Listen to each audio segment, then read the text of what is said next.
Hi, it's Artist Daniel Belov, and this is my series of lessons about shading.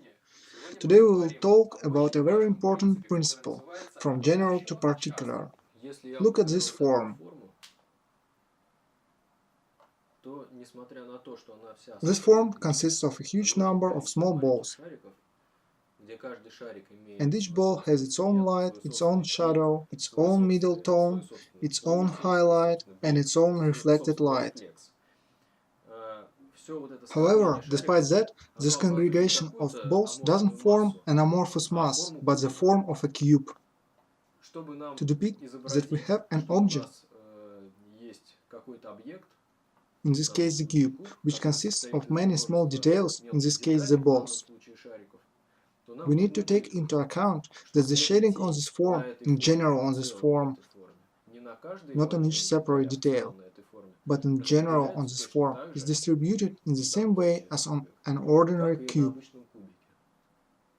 And all these balls are just details, which means that we have lighter surfaces here and here, and this is the shadow surface. All balls on this surface will be lighter than the balls on this surface. If we will depict this, and if we draw each separate ball with its own shading at the same time, then the form of the cube will still remain in our picture despite its details. And we will have not an amorphous mass consisting of many details, but the form of a cube, consisting of specific details, balls. I can say the same about this cylinder. Although it consists of many small balls, all the same, the form of an ideal cylinder resembles the form of this cylinder. Actually, it's indeed a cylinder, it just consists of small details. And the shading on the cylinder is distributed, I mean in general on the cylinder, not on each separate ball, but in general on the cylinder, which consists of the balls. Its shading is distributed the same as on this cylinder. It has same lighter surfaces, middle tone surfaces, and shadow surfaces. By the way, there is also the reflected light. Here it is. If you look intently, you will notice that here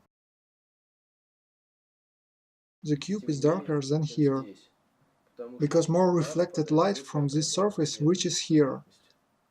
Here there is less. The same can be said about a form with a soft geometry.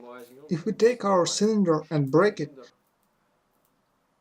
and make some obscure object a representation of a tree, we will be able to see that it has light, the lighter surface, and it has the shadow surface. If we will look more carefully, we definitely will find some middle tone surface. And it has a reflected light, especially if we place it here, like this. It will be clear.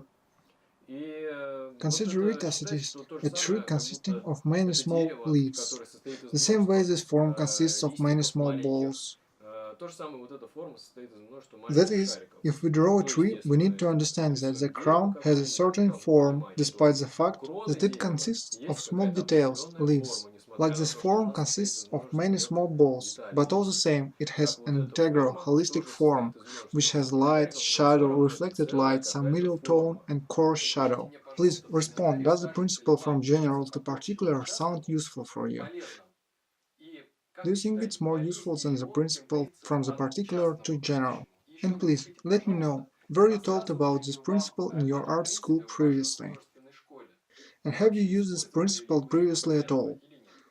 Now you know something about shading. On my website you can find more lessons on many different themes about shading and much more. I would be glad if you would subscribe to my channel and leave me comments regarding what was the most memorable in this series of lessons for you.